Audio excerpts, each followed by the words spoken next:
टकराव का इम्कान है या गड़बड़ है तो फिर हम मुलाकात ही नहीं करने देंगे। और यही मैंने आपसे पहले भी कहा था कि वो इसी वजह से उन्होंने नवंबर में नहीं मुलाकातें करने दी। मगर एक बात मैं आपको बता दूं, ये आम लोगों को शायद पता नहीं है, मगर ये जो आखिरी मुलाकात हुई है उनकी उज़्मा खानम के उज़्मा साथ। खान के साथ, आपको पता है खान साहब के साथ कौन बैठा हुआ था? और उन्हें मालूम था कि रिकॉर्डिंग हो रही है और इसकी ट्रांसक्रिप्शन होगी और सब इस्टेब्लिशमेंट के जो लोग सबको जाएगी सबके पास ये कि ये एक अननोन फैक्ट है। और खान साहब डटे हुए हैं कि ये मैंने अब टेक ऑन करना है, और वो अपनी ज़ुबान को भी कंट्रोल नहीं कर रहे। और आज की बात जुड़ी है कल के फैसले के साथ। एक खबर जिसका इंतजार एक अरसे से किया जा रहा था, कयासाराइयों का बाजार गर्म था, आज आई कि कल आई, आज आई कि कल आई खबर, लेकिन वो आ ही गई। लेकिन उससे पहले मैंने आपसे ये सवाल किया था और ज़्यादा दिन नहीं गुजरे, एक दो हफ्ते पहले ही की बात है कि मैंने आपसे पूछा था कि उसका क्या होगा।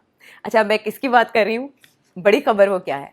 जनरल फैज़ हमीद का कोर्ट मार्शल। अगस्त में पिछले साल जब उनकी गिरफ्तारी हुई तो उसके बाद से मैं आपसे पूछती रही कब सज़ा होगी, कब सज़ा होगी। आप भी बताते रहे, फैसल वावदा साहब भी बताते रहे, लेकिन वो सज़ा होने नहीं पा रही थी।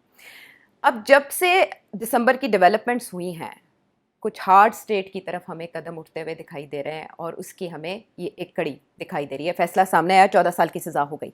आपने प्रिडिक्ट क्या किया था जब मैंने आपसे सवाल किया? के साथ जो है जाहिर है वो इसी चीज़ को दोहराना चाहते हैं कि फिर, मगर ये बात अब उनकी सुनी नहीं जाएगी, बिकॉज वो अब अगर चाहते हैं कि जनरल बाजवा के ऊपर केस किया जाए, ये चाहते हैं कि फैज़ को सज़ा हो। मेरा ख्याल है फैज़ को सज़ा तो हो ही जाएगी। अच्छा। हाँ, वो तो तरीके की होगी और तरीके से ही रिहाई भी होगी किसी न किसी स्टेज पे, मगर बाजवा साहब को हाथ नहीं कोई लगाएगा। सजा भी हो जाएगी और फिर किसी ना किसी तरीके से रिहाई। अच्छा, हाँ, आप मेरे बड़ी ज़िमनी लंबी सवालों के जवाब दे गए। मैंने बड़ी लंबी बात कर दी। हाँ, मैं तो आगे ये सवाल जाके करती, लेकिन आपने इब्तदाइया ही सारा बयान कर दिया। फिर भी इसके बावजूद मैं शुरू कर लेती हूँ जी।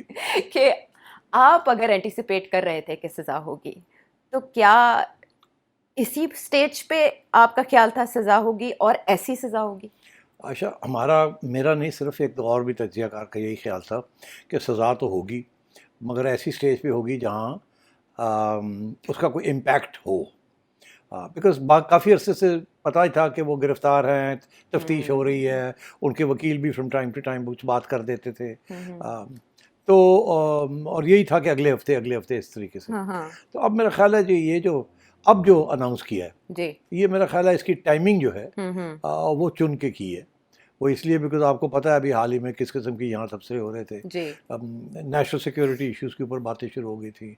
गवर्नमेंट और एस्टैब्लिशमेंट के दरमियान टेंशन है, नोटिफिकेशन क्यों नहीं हो रही, ये नहीं वो नहीं, ये सारी बातें शुरू हो गई थी।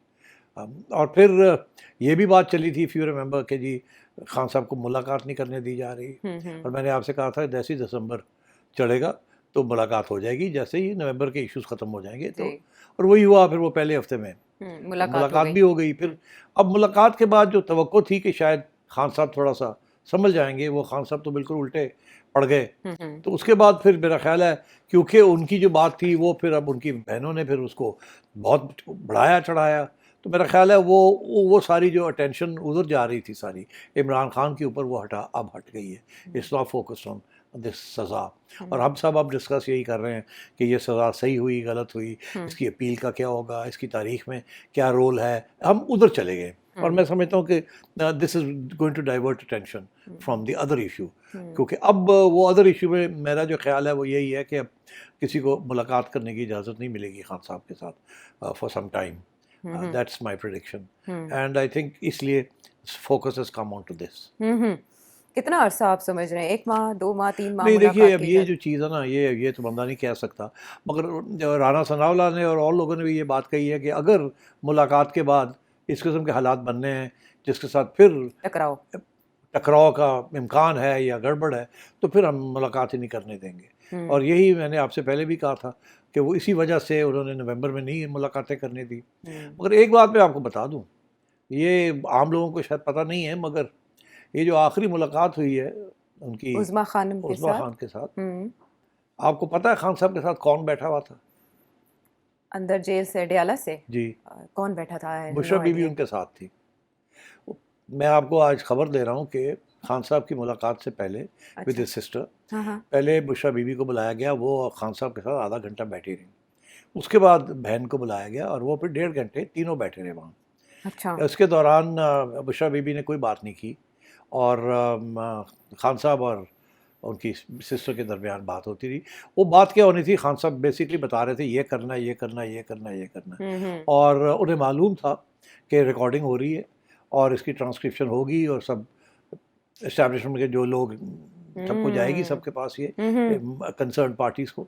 But he said go ahead. उन्होंने जो बातें की हैं फिर वो बातें जो हैं वो निकली और उसकी ट्रांसक्रिप्शन हुई और वो सबके पास पहुंची, जिसकी वजह से इतनी प्रोवोकेशन हुई कहीं क्वार्टर्स में कि फिर DGISPR को गरजना पड़ा। This is the sequence of events. तो बुशरा बीबी की ये जो मुलाकात उनके हमरा ये मतलब काफी अरसे बाद जेल में हुई मैं या उससे आपको पहले पता है, होती मैं रही? काफ़ी अरसे से कह रहा था कि बुशरा बीबी की मुलाकातें खान साहब से रोकी नहीं गई, जेल के अंदर जारी हैं। मगर अच्छा। वो पब्लिसाइज नहीं की जाती थी और ये हो नहीं सकता था without the approval of the jail authorities and concern quarters, right. वो तो क्योंकि ये इसमें हुकूमत की कोई रेड शीट कोई नहीं। तो इस दफ़ा भी बुशरा बीबी को इजाज़त दी गई कि आप खान साहब के साथ बैठे। अच्छा। And so therefore this is very interesting. इसके ऊपर किसी बाद में किसी वक्त तबसरे हो सकते हैं हाँ। कि बुशरा बीबी का वहाँ होना क्या मतलब था और क्यों और कैसे। बट नॉनदलेस मैं सिर्फ आपसे ये कह रहा हूँ कि ये एक अननोन फैक्ट है और खान साहब डटे हुए हैं कि जी मैंने अब टेक ऑन करना है और वो अपनी ज़ुबान को भी कंट्रोल नहीं कर रहे और उन्हें पता है कि जो मैं कहूँगा आगे रिपीट होगा। तो वो तवक्को कर रहे हैं कि ये जो उनकी पोजीशन है, एग्रेसिव पोजीशन जो है, वो बताना चाह रहे हैं सबको कि this is good how I will react. ये इतनी बड़ी खबर है कि मेरा दिल कर रहा है मैं इससे और भी बहुत कुछ मेरा निकाल ख्याल के आगे पूछूं, बढ़ते लेकिन हैं, आगे बढ़ते हैं हाँ। और हम उस मुद्दे पे आते हैं जिसको लेकर इस वक्त बहस छिड़ी है।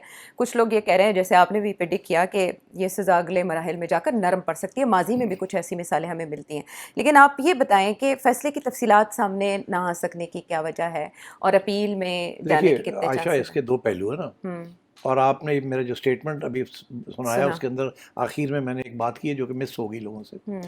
जो प्रेस रिलीज आई है उसमें ये है कि जी ये सज़ा हो गई है, जी। ये काउंट्स हैं, हाँ हाँ। पॉलिटिकल इंटरफेरेंस, जी जी। मिस यूज ऑफ अथॉरिटी, ये वो जो मई की साजिश है जी। उसका जिक्र नहीं है। वो सिर्फ एक जुमला है। वो एक जुमला है कि उसके वो अलग केस चलेगा। हाँ। तो involvement in political agitation being dealt with separately. Yup. अच्छा, तो अब मसला ये है कि असली केस तो वो है ना। हाँ। ये फैज़ हमीद साहब कौन है? इनका ताल्लुक जो है वो इमरान खान साहब के साथ ही ताल्लुक है ना, और तो अलग तो इनका कोई हैसियत नहीं है। तो इसलिए इनको जो सज़ा दी गई है ये एक तरीके से सज़ा दी गई है और वो कुछ इश्यूज जो है उनको ओपन रख दिया गया है। और ये जो इशू मैंने आपको बताया ये है स्कोर इशू कि खान साहब के साथ क्या ताल्लुक है फैज़ हमीद का, वो इसमें सज़ा के अंदर उसका जिक्र ही नहीं है और ना ही वो डिस्कस किया गया है। वो अलग केस बनेगा और सवाल ये है कब बनेगा और उसमें कौन गवाही देगा एंड क्या होगा। लेकिन उसमें फैसल बावडा साहब तो पक्का ये बता रहे हैं कि अब इसके बाद इमरान खान साहब की बारी है और मुस्लिम लीग नून वाले भी इसी उम्मीद से हैं। तो फिर यही तो मेरा सवाल है कि अगर इसके बाद इमरान खान की बारी है, हाँ। तो इमरान खान के बाद वो तो जेल में थे जब ये सब कुछ हुआ। 9 मई का जो इंसिडेंट था। हाँ, हाँ। तो फिर कैसे प्रूव करेंगे कि ही वाज बिहाइंड इट? तो कोई ना कोई विटनेसेस तो लाने पड़ेंगे ना, कोई कि जी मुझे खान ने ये कहा, ये पैगाम दिया, मैंने ये किया, ये हुआ, ये हुआ। तो उससे कौन इन्वॉल्व होगा? तो मेरा अपना ये ख्याल है कि ये जो सज़ा है 14 साल की, अब आपने पूछ ही लिया, मैं थोड़ी सी प्रेडिक्शन कर देता हूँ। एक तो ये है कि अगर आपका ख्याल है कि डिटेल जजमेंट जल्दी आ जाएगी तो गलत फहमी है। अच्छा। इसकी जो डिटेल जजमेंट है ना वो नहीं आएगी अभी। अच्छा, वजह क्या बताएं कैसे? 40 दिन के अंदर अंदर कोर्ट ऑफ अपील में जाना, आपको फैसले की कॉपी चाहिए। तो अगर नहीं आता फैसला तो क्या होगा? फैसले की कॉपी नहीं मिलती तो क्या होगा? फिर उनके वकील को रुजू करना पड़ेगा, जाहिर है, तो दरखास्त करते रहे, फिर करते रहे। वो कह रहे हैं मुझे तो अपील की इंस्ट्रक्शंस मिल चुकी है, मैं तो हाँ, अपील अपील में जा होगी, रहा हूं। अगर जजमेंट आएगी तो अपील होगी ना। हम्म। तो मेरा ख्याल है, देखिए जब जजमेंट आएगी ना तो उसके अंदर फिर बहुत सी चीज़ें लोग नुक्ते तफसील निकालेंगे, होगी। हाँ। नुक्ते निकालेंगे, फिर हाँ। एक और ड्रामा शुरू हो जाएगा।